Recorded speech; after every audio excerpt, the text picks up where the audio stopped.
Salve, salve, estudantes da segunda série do ensino médio, sejam bem-vindos à nossa aula de hoje, né? A aula do aprofundamento curricular do hashtag Se Liga na Mídia. Ó. Na última aula nós tivemos aí a presença da Clarice Matos, né, especialista em linguagens, ela que é mestranda em letras, está aí, que tem um trabalho muito forte nessa questão de revisão de textos, né? E hoje a gente vai encerrar a nossa unidade curricular, encerrar a nossa atividade 5, né, falando sobre o nosso projeto que é o jornalismo comunitário. Então vamos entender aí. Primeiro eu vou me descrever para vocês, né? Sou um professor negro, de 1,76 m, tenho uma barba crescida, cabelos crespos, curto. Estou vestindo hoje uma blusa de frio listrada em tons de cinza, né, um cinza mais claro, né, vários tons de cinzas aqui. E estou atrás de uma bancada cuja a presença aí de um celular, tá? Só isso na minha bancada hoje, ela tá bem clean, bem limpinha. E estamos hoje falando meu sinal, né? Meu sinal de Libras é esse daqui, é o M, passando aqui, né? E estamos com a Giovana, né? Ajudando aqui na tradução de Libras para vocês. Espero que vocês estejam empolgados para a nossa última aula e que o trabalho de vocês esteja muito bom. Vamos ao título da aula. Aí tá como sei, né, porque é semana de estudos intensivos, já que essa aula será reprisada também para a semana de estudos intensivos. Laboratório de produção jornalística e sistematização parte 2, né, como parte 2, porque é a segunda parte da sistematização. E o que é a sistematização? A sistematização é nada mais do que o momento em que a gente retoma, que a gente faz ali a nossa retomada, reunindo tudo que se viu no percurso, né? E vai fazer aí as análises para a apresentação do projeto.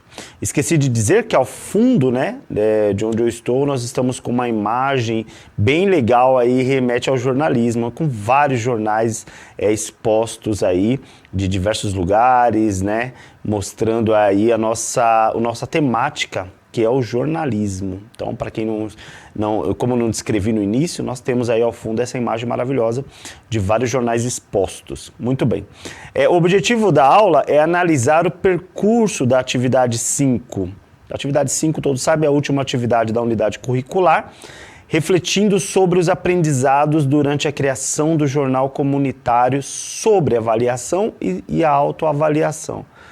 Só para lembrar os estudantes, quando a gente fala de unidade curricular, a gente está dizendo do semestre, né? Então, esse novo ensino médio, ele tem essa ideia de que a cada semestre haverá aí o estudo de um componente dentro do aprofundamento. Então, o aprofundamento, hashtag Se Liga na Mídia, ele vai resistir aí por muito tempo. E durante esse tempo, a cada 6 meses, a gente vai mudando os componentes, que são aqueles que a gente vai tratar mais diretamente de algum assunto específico, né? Que tem a ver, no caso do hashtag Se Liga na Mídia, com a área de linguagens. Então, sempre vai ter o foco nos conteúdos e nas temáticas que tem relação com linguagens, tá? Que é arte, educação física, inglês e língua portuguesa, tá? Então, terminando a unidade curricular 1, agora, nesse semestre, virão as férias maravilhosas para vocês, e aí na unidade curricular 2 já vamos começar com outro componente, já não vai ter mais o jornalismo o laboratório de produção jornalística, nem o jornalismo e inclusão nos esportes, né, nem a criação e comunicação do professor Jocélio, nem o observatório de investigação científica, observatório de imprensa internacional do professor Mauro Marcel. Já serão outros componentes, tá? Então é só para entender, por isso que eu falo que está terminando a unidade curricular. Muito bem. Conteúdo da aula de hoje. Como fica o jornal comunitário finalizado? A gente vai fazer aqui o quê? Hipóteses, né? Já que nós não estamos numa sala de aula. Então eu vou fazer hipóteses aqui de como ficaria, a gente vai discutir sobre isso. E vocês aí na sala de aula com certeza estarão já finalizando para a apresentação. Não rolou a mesa redonda, né? Teria uma mesa redonda para debate, mas a gente trouxe a Clarice na última aula para falar sobre a revisão textual. Então hoje eu vou relembrar a questão da atividade 5 e vamos falar sobre avaliação. Isso sim teremos aqui, tá? Muito bem. O que a gente trabalhou muito na atividade 5? Quando a gente falou, iniciou a atividade 5, já na atividade 4, a gente falou muito sobre a questão da produção de jornalismo comunitário. E para produzir o jornalismo comunitário, levantamos essas questões que era necessário pensar, além de o que a gente iria fazer, mas sobre o que iríamos falar, né? Então, focamos muito na questão temática, né? Na escolha do gênero textual, na escolha dos suportes de veiculação do nosso jornal comunitário. Todas essas etapas, né? A gente refletiu aqui durante a atividade 4 e principalmente na 5, por quê? Porque era momento de finalização. Então o estudante estava ali fazendo o quê? Finalizando, né? Trouxe toda a sua pesquisa, todos os levantamentos que foram feitos a respeito do tema que foi escolhido, né? Levantamos aí sugestões de temas que poderiam ser escolhidos porque fazem parte do entorno da maioria dos estudantes, os estudantes que moram em periferia. Então a gente deu um enfoque mais para esse lado, né? Então, quais são os assuntos que giram em torno aí da periferia que poderiam ser utilizados, né, como objeto para o texto jornalístico que vocês iam criar e produzir aí no trabalho de jornalismo comunitário. Então fizemos muito isso durante a atividade 4 e reforçamos na atividade 5. Então, na atividade 5, olha só, eu vou pôr na tela para vocês, uma das coisas que a gente falou era escolher os suportes, né? Então, entenda como suporte aquele canal que vai ser utilizado para veicular o texto que você produziu, o texto que você escolheu, tá? Então, qual o suporte que a gente poderia escolher? Primeiro ali, a primeira figura, né, que estaria à esquerda de vocês, acima, remete ao podcast, né? Então, o podcast é o suporte em que você grava áudios, né? E esses áudios, eles trazem ali a textualização que você escolheu, né? Pode ser uma entrevista, pode ser um áudio com uma fala em monólogo, né? Um depoimento, pode ser no caso de texto jornalístico que a gente está falando, né? Pode ser, por exemplo, uma reportagem, pode ser em forma de notícia mesmo, né? Trazendo aquela vinhetinha de notícia, então, ou uma crônica, né? Qual o gênero textual, evidenciando o gênero textual que você escolheu, tá? Voltando para a tela, nós temos também a possibilidade de fazer esse suporte ser uma videoreportagem, como a gente está vendo ali, aquela moça. Para quem não está vendo, a gente está mostrando a imagem de uma moça negra, né, que está com o microfone e ali com a mão na orelha, apertando o fone que fica ali, que é o ponto de comunicação dela com o pessoal que está ancorando ali o jornal, né? E ela precisa fazer a reportagem dela. E no final, ali nós temos a última figura, a terceira figura abaixo, e que mostra 4 pessoas sentadas a uma mesa redonda, né, debatendo ali, né, um debate. Então a gente pode fazer o suporte ser o quê? Um vídeo ou um podcast em formato de mesa redonda, né, onde as pessoas conversam, debatem e discutem os assuntos. Então existiam várias possibilidades. Eu coloquei alguns aqui, mas vocês poderiam pensar em diversos outros, né. Mais alguns aqui, ó, que eu pus na tela. Temos o podcast, temos o videocast também, né. O videocast, ele está relacionado a você fazer esses trabalhos que seria no áudio do podcast, mas colocar em forma de vídeo. Então você em primeira pessoa ali, trazendo um assunto que você acha importante, todo dia você faz as postagens colocando atualizações ou novos textos sobre esse assunto. No caso do jornal comunitário, você poderia, por exemplo, a partir de temas, né, todo dia postar aí, ou toda semana, né, porque aí vai depender das demandas e do trabalho que isso vai gerar também, né. Então, inserir ali um novo vídeo, um novo texto com uma atualização aí de um tema mais recente, para que os seus leitores ou os telespectadores ou ouvintes pudessem acompanhar, tá? Sobre os temas, voltando aí aos temas que a gente trabalhou muito aqui na atividade 5, eu trouxe esse aí, ó. Um deles é a gente falar sobre a questão do lazer na periferia. E a gente focou muito nisso, porque é um tema que é muito sensível, né, para quem mora longe dos grandes centros. Eu estava vendo agora há pouco uma aula da professora de Sociologia, a Fabiana, e ela estava falando sobre essa questão de que quando a gente mora mais próximo dos centros, a gente tem na proximidade uma estrutura que facilita a nossa vida, né? E ela deu o exemplo exatamente do bairro onde a gente está agora, né? A gente está gravando no estúdio da IFAP, que é aqui em Perdizes. E Perdizes, para quem não é de São Paulo, é um bairro considerado nobre, né? Perdizes, Pompeia, então é considerado nobre. Então, assim, ela só deu esse exemplo assim, você anda 50, 100 metros, você está próximo ao shopping, 2 shoppings, né? 100, 200 metros, você tem 2 shoppings por perto. Você tem lojas diversas, você tem locais de atendimento de saúde, né? Você tem todo tipo de comércio e o transporte também, né? Nós temos o metrô aqui perto, nós temos ônibus que ligam para todos os bairros da capital. Então, e aí você percebe que essa estrutura, ela facilita a vida de quem está morando aqui. Então, por isso que se chama um bairro nobre, porque além do poder aquisitivo das pessoas que moram aqui, para ela tudo fica muito mais fácil, né? A vida funciona de uma forma mais adequada. E aí a gente remete, então, faz um link, um exemplo desse tipo de vida, esse estilo de vida de quem mora aqui em Perdizes com quem mora em áreas mais periféricas, que é o quê? Um pouco mais longe do centro. Quanto mais longe vai ficando do centro, você vai tendo mais problemas para acessar essa mesma estrutura que os moradores aqui da região têm. Por quê? Mas próximo das periferias também você vai encontrar, alguns lugares tem shopping center, alguns lugares tem a rede bancária, tem o comércio também que se expande um pouco, mas não na mesma quantidade, e em alguns lugares, para você acessar esse mesmo tipo de serviço, você vai precisar de usar transportes, e esse transporte vai ter um custo e vai demandar também de você um planejamento, porque não é dar uma saidinha e ir até ali, é você se planejar que você vai perder uma boa parte do seu tempo indo até um lugar, para poder fazer ali a sua compra ou realizar um serviço e tal. Então perceba como é difícil essa questão quando a gente está falando, por exemplo, nesse caso do lazer na periferia, como não é um assunto frívolo, né? Não é um assunto que a gente poderia falar assim, mas não é tão sério, não é tão...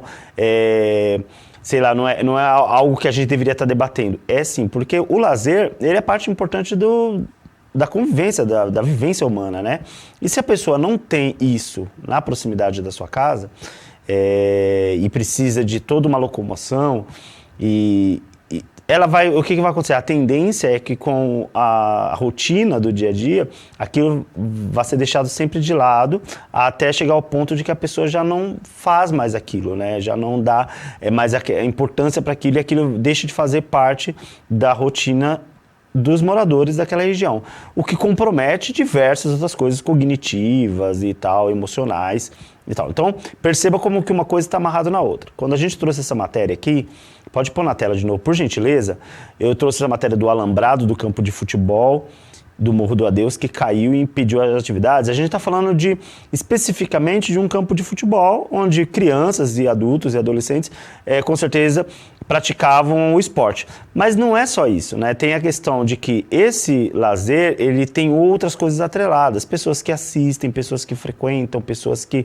usam o espaço também para outras atividades, pessoas que gostam de ficar ali para poder fazer o seu momento de lazer, pensando sobre algo, ou escrevendo o seu livro, lendo o seu livro. Então perceba como que a ausência de estrutura e de equipamentos, né, que geram lazer, ela compromete toda uma rotina que é necessária para a vida humana, né? Então, foi um dos temas que era interessante falar. Eu estou aqui desdobrando porque, de repente, o estudante já fez essa análise também, né, quando foi buscar esse tema e verificou o quanto isso compromete na composição do projeto de vida dos alunos, dos adolescentes, dos adultos. E aí, outra coisa que é importante falar, quando a gente está falando de projeto de vida, a gente não está falando só de expectativa em relação à questão profissional. O projeto de vida está relacionado a tudo. Porque assim que você está na escola, né, a partir do momento que você está na escola ali, já está frequentando a escola, você já está pensando sobre tudo que vai ser a sua vida daí para frente. Então, são essas alternativas que se apresentam para você que vai desenhando na sua mente perspectivas de como será a sua vida depois da escola, como será a sua vida quando você estiver adulto, né? Que você não estiver mais dependendo dos familiares, né? Então, não é só uma questão profissional, é tudo, né? E isso compromete a formação, porque se você passa a sua adolescência e infância com prejudicada essa área do lazer e da descontração, vai ter problemas mais para frente, né? Então, tema possível, a questão do lazer na periferia, né? Trouxe também outro tema que a gente trabalhou muito aqui, eu trouxe convidados, inclusive, que é a arte na periferia, né? Então, eu guardei essa imagem que é maravilhosa, né, de um grafite que foi feito no ginásio, né? Ou é um colégio, não me lembro agora, do BO 13. E aí mostrando, aqui a gente já está partindo para um outro lado da nossa análise. A crítica que estava sendo feita antes não existe lazer na periferia. Agora a gente está falando das possibilidades que a periferia cria para que os seus moradores, né, as pessoas que estão em torno consigam ter um pouco, mesmo que seja básico, mas um pouco de arte, um pouco de cultura para apreciar, né?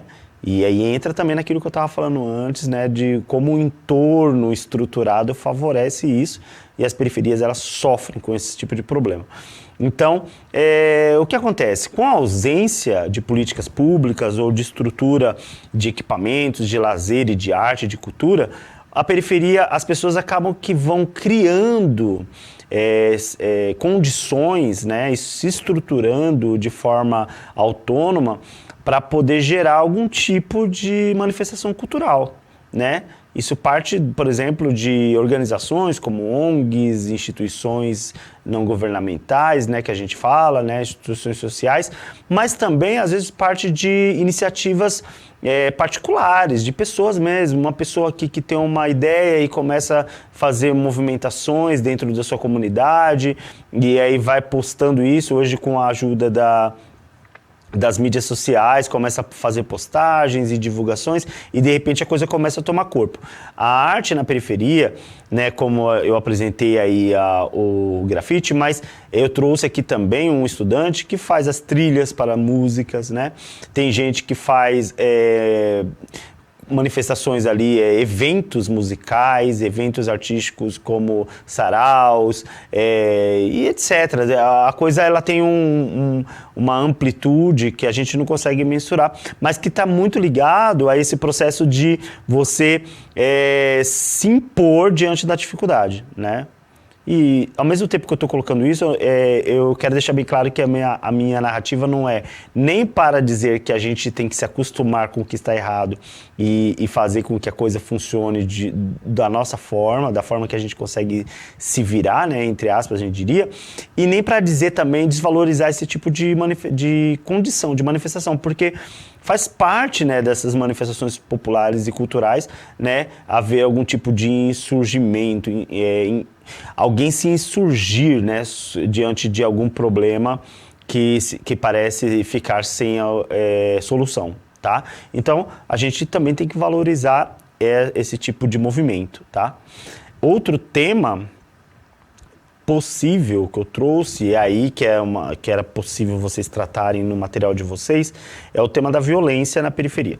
Quando a gente fala de violência na periferia, a gente está falando da questão que é tratado, por exemplo, pelo Objeto de Desenvolvimento Sustentável da Agenda 2030, que foi muito bem trabalhado na aula da professora Mara, Jornalismo e Inclusão nos Esportes, que está falando, só para a gente sintetizar aqui para os estudantes, pode até voltar para mim, quando a gente fala da Agenda 2030 da ONU, para que os estudantes possam também pesquisar, já que o nosso trabalho aqui é trazer sempre pautas para que vocês façam investigações, a gente está falando de um momento que em 2015, numa reunião da ONU, que ficou acertado entre 190 países, mais ou menos, um acordo assinado de que alguns objetos de desenvolvimento sustentável deveriam ser incentivados, trabalhados para que até de 2015 a 2030, ali 15 anos, nós tivéssemos aí algum avanço considerável em todas as áreas relacionadas à convivência e à sobrevivência humana, né? Então, quando a gente fala objeto de desenvolvimento sustentável, que são os ODS, lembre-se de que a gente não está falando somente do ecossistema, que a gente não está falando somente da questão do clima, né, da questão voltada ao tempo, né, a como a gente trata o nosso planeta, o nosso ecossistema. Nós não estamos falando só disso, a gente está falando de tudo, do que está relacionado, inclusive, às relações sociais, aos direitos humanos, às igualdades, né, a igualdade de gênero, né, e ao respeito às diversidades também aí relacionadas aos preconceitos. Então, tudo isso fez parte da Agenda 2030. Então, eles estabeleceram ali algumas metas, né? E esses 17 ODS que vão tratar cada um especificamente de um ponto que era importante se ajustar. E um deles, se eu não me engano é o 10, está falando sobre a questão do direito igual, direito à justiça, o direito de ser reconhecido igual perante a justiça e de ter acesso à justiça de forma idônea, né? E aí entra esse tema que a gente trouxe aqui, que é o que eu vou pôr na tela agora para vocês, que é quando remete aí ao ato Parem de Nos Matar, que foi uma manifestação nas favelas cariocas, está falando exatamente disso, da ausência desse direito à justiça e o direito de ser tratado como uma pessoa humana, independente do local onde mora, independente da ideologia, independente da raça, independente de qualquer questão relacionada a gênero, né, a orientação sexual, que seja. Independente de qualquer uma dessas características, a pessoa ter acesso e direito a ser tratado justamente dentro dos códigos que regem aí a justiça numa democracia. E aí a gente está falando, obviamente, do Brasil, né, que, em teoria, vive numa democracia, né? Então, é um tema para o estudante discutir, por exemplo, por que algumas ações acontecem de forma mais agressivas em determinado território, como as periferias, sendo que não é esse o formato estabelecido, não é esse o proposto pelos órgãos e instituições que regem aí a governabilidade das cidades e do país. Então, por que acontece, né? Começar a refletir sobre isso e verificar por que fatos que a gente lamenta sempre vem se repetindo, né? Por que sempre acontece com os personagens que pertencem à mesma classe, à mesma identidade étnica, né? Por que sempre os acidentes e as problemáticas que levam que finalizam de forma trágica, acontecem sempre no mesmo lugar. É uma coisa que vocês precisam refletir também, né? E quem mora na periferia sabe como é que funciona, então vai ter tanto o conhecimento ali de causa, como as pesquisas que são feitas. Então, foi uma possibilidade que eu trouxe. Ou seja, a gente foi atrás aí de muita coisa para poder trazer para vocês várias possibilidades, subsidiar da melhor forma os estudantes para poder preparar um material bem abrangente e que pudesse fazer refletir aí o papel do jornalismo comunitário. Que aí a gente volta a lembrar também que o jornalismo comunitário, durante todo o trajeto que a gente fez aí nas atividades, a gente tratou o jornalismo comunitário como uma das portas possíveis para dar voz, para dar espaço, para dar relevância a um posicionamento de partes, de setores que normalmente não têm esse espaço na mídia hegemônica. Então essa era a proposta, né? Fazer uma contraposição à mídia hegemônica e mostrar como que um jornal muito mais próximo desses setores e desse território que fica distanciado aí dos centros, consegue se manifestar e ter espaço, tendo aí o seu jornal, que a gente chama de jornal comunitário. Então, pensar nisso, pensar nos temas, pensar no gênero textual que você vai usar. Eu gosto de fazer notícias, professor. Então, escreva várias notícias, né? E podem ser notícias, inclusive, verdadeiras, né? Porque existe essa possibilidade. E vocês vão ter muito conteúdo para falar sobre isso aí no dia a dia, acompanhando os próprios jornais que vocês assistem, leem, né, e o entorno aí que vocês observam. Mas eu não gosto de fazer notícia, eu gosto de escrever crônicas, porque na crônica eu consigo me expressar melhor, eu posso usar aí a questão da ironia, do lado cômico, eu posso também usar bastante linguagem poética, tal. Então faça a sua crônica. Eu gosto de fazer artigos de opinião, porque é importante a gente debater, e até uma forma de eu exercitar essa minha capacidade de argumentar, de interferir aí nos problemas e propor soluções. Então faça o seu artigo de opinião. Eu gosto de fazer reportagem, eu gosto de fazer desenhos, eu sou ótimo em quadrinhos, charges, cartoons, né? Não sei. Então, assim, as possibilidades são infinitas em questão de gênero, vai depender do que você pretende, né? Do objetivo final. E os suportes. Aí o suporte você escolhe aquilo que é melhor. Hoje os adolescentes têm gostado muito de fazer podcasts, né? Porque fica muito fácil, o celular tá ali, tem muitos aplicativos, insere as vinhetas, faz ali um bate-papo, ou videocast, porque eu gosto de aparecer e mostrar as coisas, uma videoreportagem. Quero fazer impresso, então faça impresso. Mas assim, pense nas possibilidades e em como isso vai alcançar. E mais do que isso, faça com que isso funcione de uma forma sistemática, para que não pare só no projeto e que continue que de repente um projeto maior que dure por muito tempo, tá? A avaliação, eu trouxe aqui 2 telas para a gente ler sobre a avaliação, porque aí é a parte que o professor faz, né, mas que o estudante pode fazer também, né? Então vamos lá, a avaliação, como já orientado desde o início desse aprofundamento, foi processual. O professor faz isso durante o trajeto. Privilegiou as pesquisas, os registros, os debates e as interações nos grupos e entre os grupos. Observou-se o protagonismo dos estudantes ao estabelecer relações entre informações coletadas, no olhar crítico e ético sobre temas escolhidos e analisados e na sistematização de todo o processo, respeitando suas individualidades. Por fim, se analisou também as produções finais, tanto em suas questões estruturais quanto comunicativas.